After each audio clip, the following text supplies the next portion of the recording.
So it's that time of the year, everybody. By the way, whoever decorated this room, it looks amazing.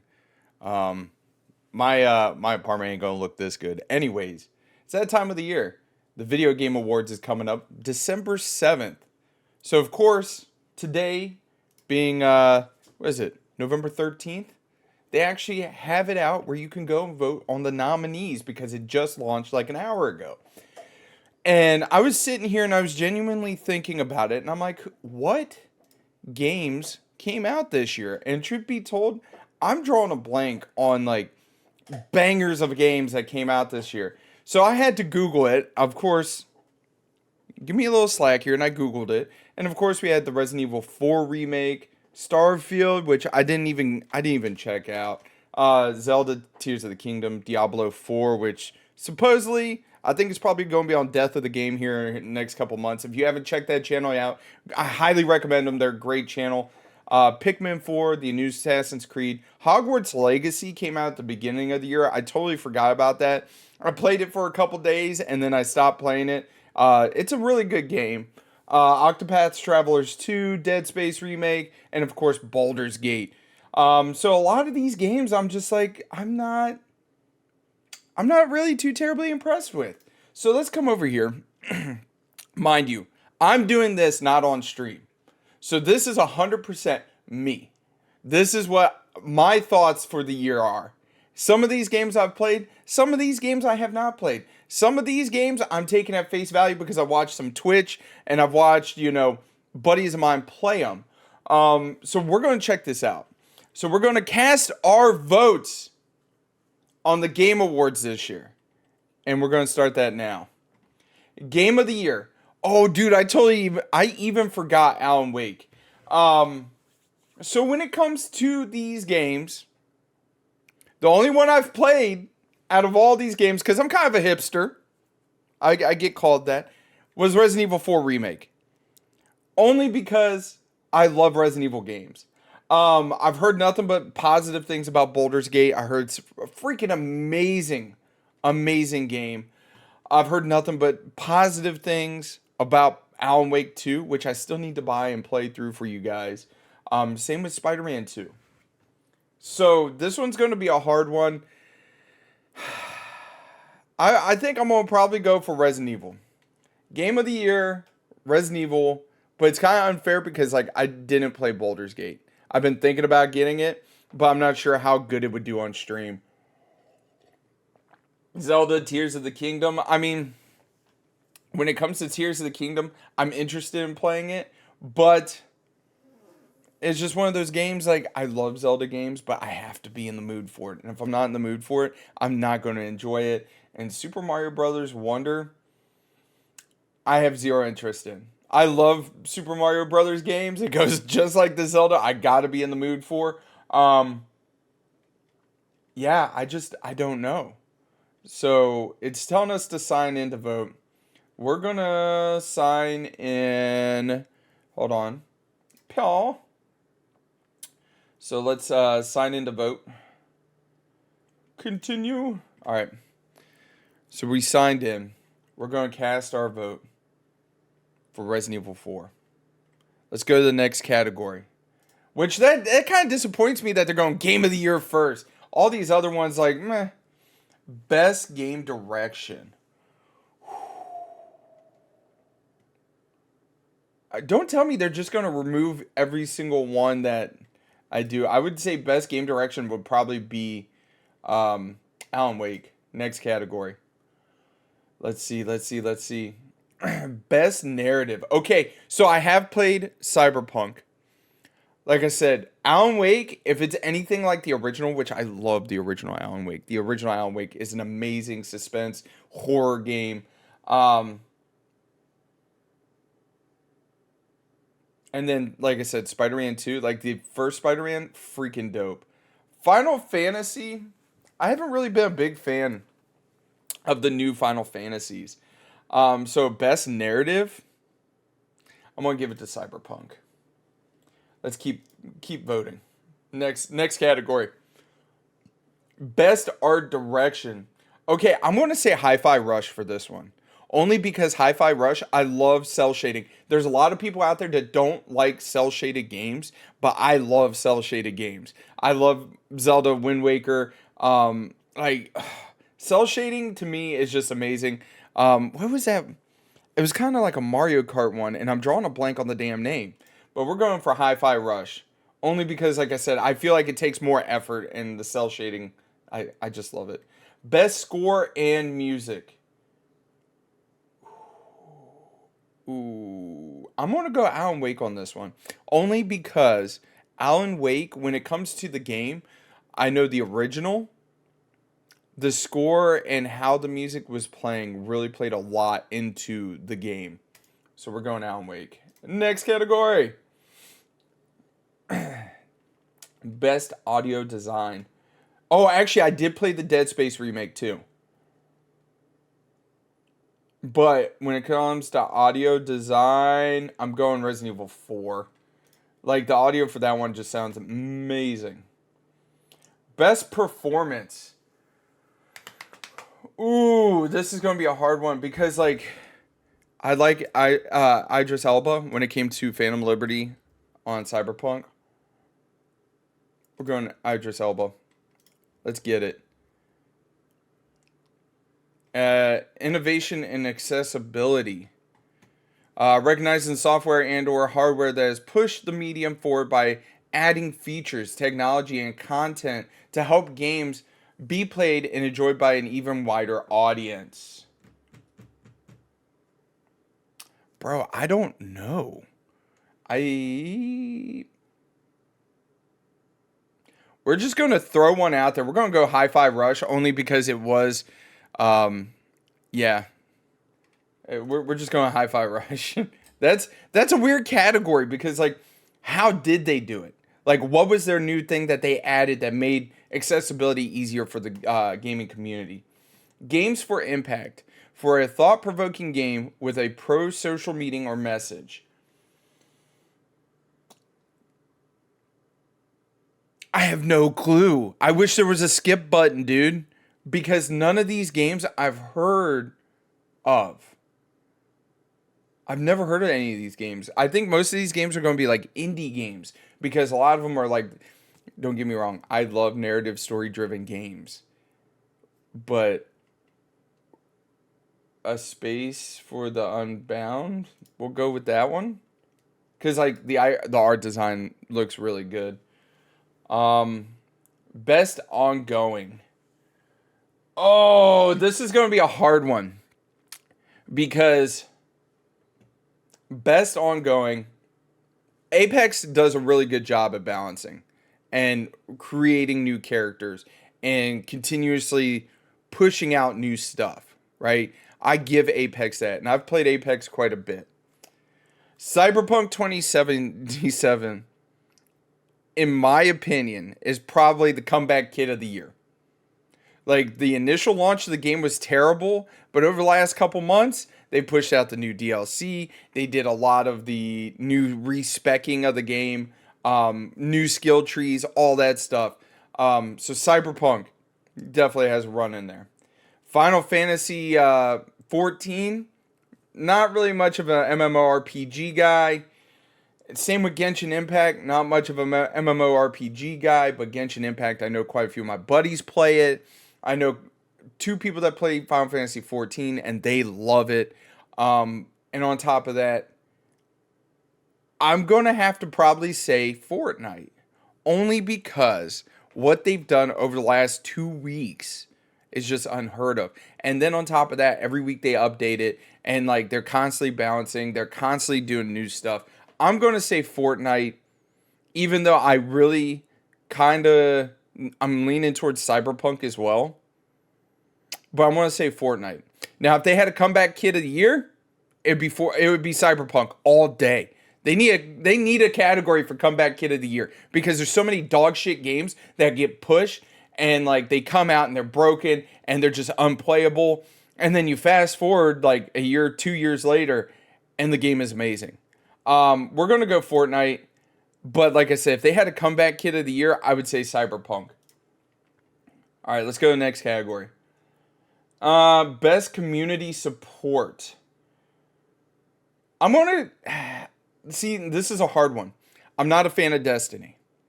I can't stand Destiny, and I can't stand what Bungie has done with Destiny. Final Fantasy 14. I've already voiced my opinions on that. Cyberpunk.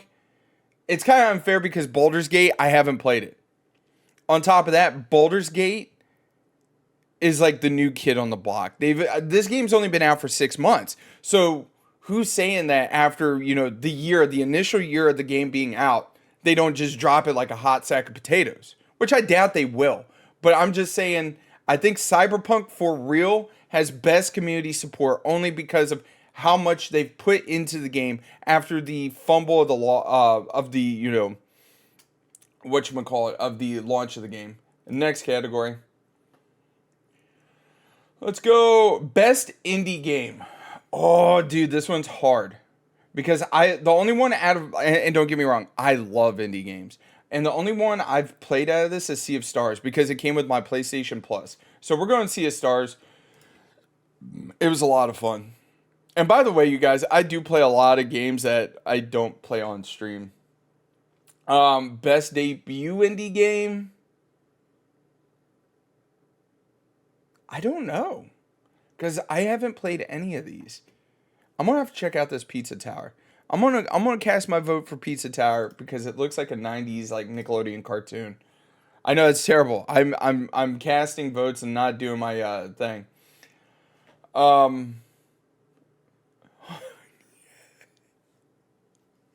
Best mobile game. So of course we got Final Fantasy VII, Ever Crisis, Hello Kitty Island Adventure. That son of a bitch. I'm just going to cast my vote. There's no reason to go. I'm voting for Hello Kitty Island Adventure. And you guys probably know why. I love South Park. Next one. Best VR and AR. Okay. This is a hard one. I only say it's hard because I kind of want to vote for Resident Evil 7 The Village, right? But I don't have a VR headset, so I'm not sure how good it actually came out. Gran Turismo always has some of the best graphics and some of the best AR, augmented reality, if you guys didn't know, when it comes to an experience. Because their sole purpose, I feel like, is to create an experience where it feels like you're sitting behind the wheel of that Porsche 911. We are going with Gran Turismo because they never fumble the bag. They always come out with a new game, and it's always, all right. This one's easy. So between Armored Core, Dead Island. So Dead Island 2, I wouldn't vote for. Ghost Runner, Hi-Fi Rush, I've already voted for a couple times. And Remnant 2. Remnant 2, I have not even heard of. We're voting for Armored Core. Armored Core's been out for a long time. And if you guys didn't know, it's like a mech battle game. And I remember being a teenager and watching one of my best friends just shit on people. Because it was like one of the first times we ever had online play. And he was a god at Armored Core. Best action adventure. We're going to have to go Resident Evil. Because Resident Evil 4, I just have that connection. It's just there. Moving into the next one. Best RPG. So this one, it kind of surprises me that they don't have Hogwarts Legacy up here. I'm going to vote Sea of Stars. Only because I know Baldur's Gate 3 is probably going to win this. I really wanted to play Lies of P. But Sea of Stars, I'm going to vote for that one because it was a lot of fun. And like I said, if you got if you got PlayStation Plus, it's on there. Go check it out. For this one, bro, so this isn't even a fair category because you can automatically throw 3 of these out. You can automatically throw Pocket Bravery, Nickelodeon All-Star Brawl 2, which I didn't even know there was a second one, and God of Rock out. This is ultimately going to come down between Mortal Kombat 1 and Street Fighter 6. And at the end of the day, Street Fighter 6 is going to win only because I've watched a lot of gameplay of Street Fighter 6 and I watched a little bit of Mortal Kombat 1 and it looks so much better and it offers so much more. Best family. Ooh. Disney Illustration Island, never heard of. We're voting Super Sonic because I'm a Sonic kid. I love Sonic. Go Sega. Best sim slash strategy. This one's another easy one. Advanced Wars. I loved Advanced Wars. I played it on stream back a couple months ago. I highly recommend it. Go check that game out. So much fun. Next category. Best sports racing game. Um, this one isn't even fair. Like, I feel like there's different levels of sports racing games and sports, especially sports games. Don't get me wrong. A lot of people play the F1 2023. Not me. A lot of people play EA Sports FC 2024. Not me. It's going to be busted down between these three racing sims on the end here. You got The Crew, Hot Wheels 2, and Forza. Between those three, I would say Forza definitely takes the cake. If you're looking for a really good, like, a really good sports racing game. Gang, gang. Best multiplayer experience. Okay. So, we're just going to put that out there. I keep saying it. I haven't played Baldur's Gate 3. Diablo 4. I've had quite a few of my buddies that play it. My mustache stick on my nose. I'm sorry. And a lot of them played the season 0, I guess you can call it, or the beta. They loved it. And then they restart everything for season 1. And now they're not even in it.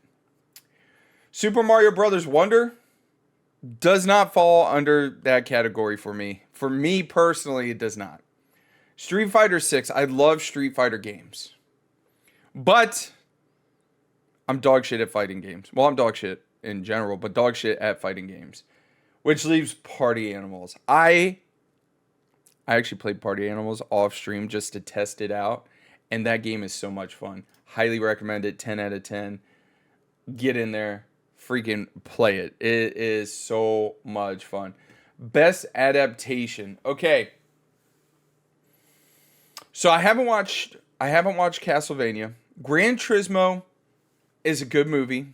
I watched it when it first came out. It's definitely one of those feel-good movies. You can call everything that's going to happen. And it's loosely based on the true story. It's not 100% like factual when it comes to the true story. Last of Us was just okay. I know a lot of people are like, oh my God, it's amazing. It just meh. Like meh. There was a lot of parts in it where I'm like, you didn't need that.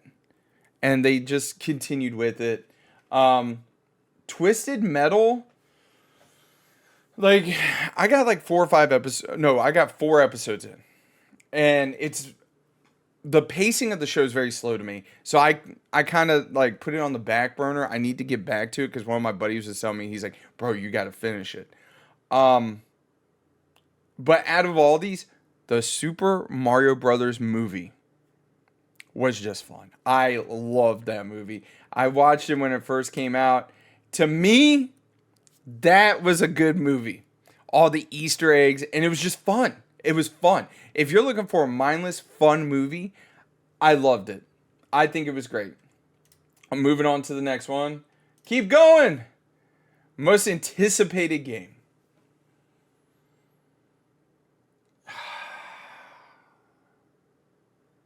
I'm not anticipating any of these. None. So at the end of the day, I would say probably Star Wars Outlaw would probably be the only game out of this entire list that I'm kind of anticipating. Because like I said, I love the original Tekkens, but I'm not much of a fighter game unless it's like Super Smash Bros. Like a Dragon Infinite Wealth, meh. Hades, I heard nothing but good things about the original Hades, but I never got into it. And Final Fantasy VII Rebirth, I feel like, because you gotta realize this is part 2 of the Final Fantasy VII remake. And I feel like this should have been out years ago. Because the part 1 of the Final Fantasy VII remake, I think came out in 2018. It's 2023 right now. We're 5 years removed. Yeah, we're going Star Wars. Next category. Let's get it. Content Creator of the Year. So out of the 5 here, I've heard of 3 of them. I've heard of Iron Mouse, I've heard of Quackity, and Cypher. I've never heard of Spreen, and People Make Games. Never heard of them. I have the three of them. I'd have to say probably Cypher. I've watched, it doesn't help. I also play a lot of Fortnite. But Cypher PK, give him Content Creator of the Year. And let's see, do we got orgs? Best esports game. Bro, you guys are forgetting a game on here. Rocket League. Where's my Rocket League at? So, Counter-Strike 2, new game. They're still working out bugs. I'm not going to put it up there. Dota is a MOBA, which is Massive Online Battle Arena. And that's the same with League. I don't know how the hell PUBG's on here. Because I don't know anybody. I know one person that plays PUBG, but I don't know anybody that watches PUBG. And Valorant, I will admit, Valorant is fun to watch, but the only problem I have with Valorant is there's just so many like events that go on. So out of the 5 here, I'm going to say Valorant, but it's begrudgingly. Like, where's my little like other tab here so I can type in Rocket League or I could type in Fortnite? Because actually, I do enjoy watching some competitive Fortnite. But out of these, PUBG Mobile, no. League of Legends, like I said, I'll watch sparingly. Dota, not so much. Counter-Strike 2, no, because they're still ironing it out. We're going Val. Next category. Let's go. Best esports athlete.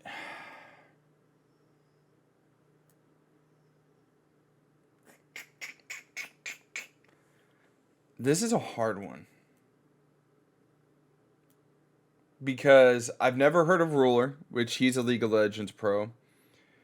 Imperial Hal I've heard of. Hydra I've heard of. Demon 1 I've heard of. Zaiwu I've heard of. And Faker. Out of all of them, the only one like I know is Faker. The rest of them like I've heard of. Or I just haven't. Because I've never even heard of Ruler. And they choose Hydra for COD. We're gonna go Imperial Hal because like that dude's been on a streak. Let's keep it moving. Best esports team. So we got EG, Evil Geniuses for Valorant, Fnatic for Valorant, Gaming Gladiators for Dota, JD Gaming for League, and Team Vitality for CS. That's a hard one. We're gonna go Team Vitality for CS. Moving on. I didn't realize there's 31 categories. Like if you look right here, best esports coach. Let's see. This is a hard one. Only because like. I'm going to sound like an asshole right now, but, like, for Overwatch, like, I didn't even know the Overwatch League was still playing right now, so I don't know how he even got in here. EG, so we got Potter for EG for Valorant. I've heard of her, but the rest of these guys, and, well, I've heard of Home as well. But I'm gonna vote for Potter. Hopefully she gets it. Some of these I'm like, yeah. Best esports event. Bro. None of these are like really sticking out to me that like with memorable events that happen. But I'm going to vote for Evo because I'm dog water at fighting games, but I enjoy watching fighting games. If that makes any amount of sense. So let's keep it going. You've reached the edge. Return home. Anyways, you guys, that right there is me casting my votes for the Video Game Awards for this year. I want you guys to go cast your votes. And remember, December 7th is the day. For the Video Game Awards. Or the Game Awards, whatever you want to call it. Hopefully you guys enjoy this. Hopefully you guys go out, cast your votes, get something done. And I'll catch you guys later.